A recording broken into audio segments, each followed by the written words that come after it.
Il a 85 ans, il a tout été. Français en France, russe en Russie, grec en Grèce, turc en Turquie. Il a été commerçant, rabatteur, pompier, officier d'artillerie, employé de banque en Égypte, guide touristique à Constantinople. Il a été immensément pauvre et démesurément fortuné, infiniment séducteur et profondément manipulateur. Mystérieux, calculateur, diplomate, tordu, intrépide, fantasque, déraisonnable et enfumeur parfait.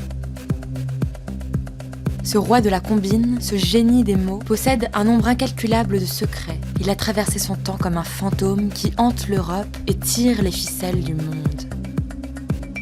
Il s'appelle Basil Zaharoff et a longtemps été surnommé le marchand de mort subite. Celui qui s'apprête à devenir l'homme le plus riche d'Europe grandit misérablement dans les quartiers sordides et malfamés de Constantinople. À 11 ans, en 1860, il connaît toutes les prostituées de la ville, fait affaire avec elles en leur amenant des clients. Il raconte des histoires aux touristes en faisant le guide dans le pays. Déjà, le petit garçon a compris qu'il avait un don, celui de la parole. Qu'avec ses mots, il pouvait tout faire croire et tout obtenir. Partout où il va, il irradie, son sourire flamboie, ses yeux clairs brûlent de génie. Il ferait succomber n'importe qui. Adolescent, il devient pompier, mais à sa manière. Il commence par mettre le feu aux maisons avant d'éteindre l'incendie. Il quitte la Turquie, le voilà garçon de café à Athènes. Une couverture pour masquer ses activités de courtier. Zaharoff joue sans cesse à se faire passer pour un autre. Il s'invente des identités. Il est le général de Kiev, bardé de décorations, ayant accompli de prestigieuses missions. Il s'introduit dans les milieux bourgeois où on le croit sur parole. Lui qui parle russe, anglais, polonais, grec, français et turc rayonne au milieu de la noblesse, ébloui par ses exploits. Il a 28 ans lorsque la chance lui sourit. En 1877, il fait la rencontre d'un fabricant d'armes à la recherche d'un successeur. Il saute sur l'occasion. Lui qui est passé maître dans l'art de la corruption est fait pour ce métier. Dans la guerre gréco-turque, il voit le terrain de jeu idéal. En 1897, l'apprenti marchand d'armes inquiète les Grecs de la menace turque et leur vend l'un des tout premiers sous-marins de l'histoire.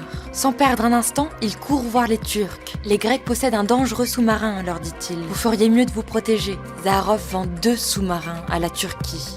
Il se réjouit d'avoir trouvé la combine parfaite. Ne pas vendre à un camp, mais à tous les camps. Car le sien, c'est l'argent.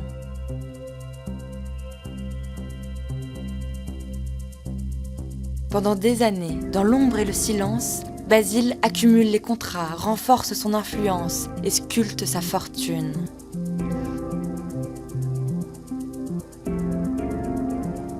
À 40 ans, il a ses entrées partout. Il s'installe à Paris, avenue Hoche. Pour plaire à une femme, il achète le château de Balincourt, une propriété de roi où il reçoit secrètement les plus grands chefs militaires, arrose de pots de vin les ministres, convainc les chefs d'État et avec excitation, se prépare à la guerre.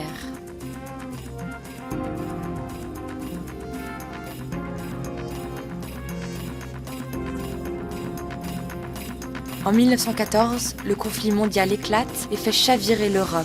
Pour Zaharoff, cette tempête est tout sauf un naufrage. Alors que les soldats s'enfoncent dans les boyaux boueux des tranchées, que les troupes pataugent dans le chaos immonde, Basil triomphe.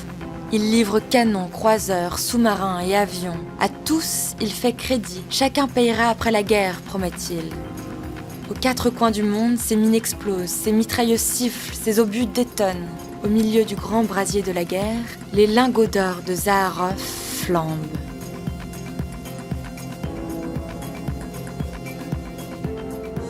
Lorsqu'enfin la paix revient, Basil est fait commandeur de la Légion d'honneur pour service exceptionnel rendu aux Alliés. Il a 70 ans mais n'a pas l'intention de se reposer sur ses lauriers. Avec des capitaux anglais, il fonde la Banque d'Athènes.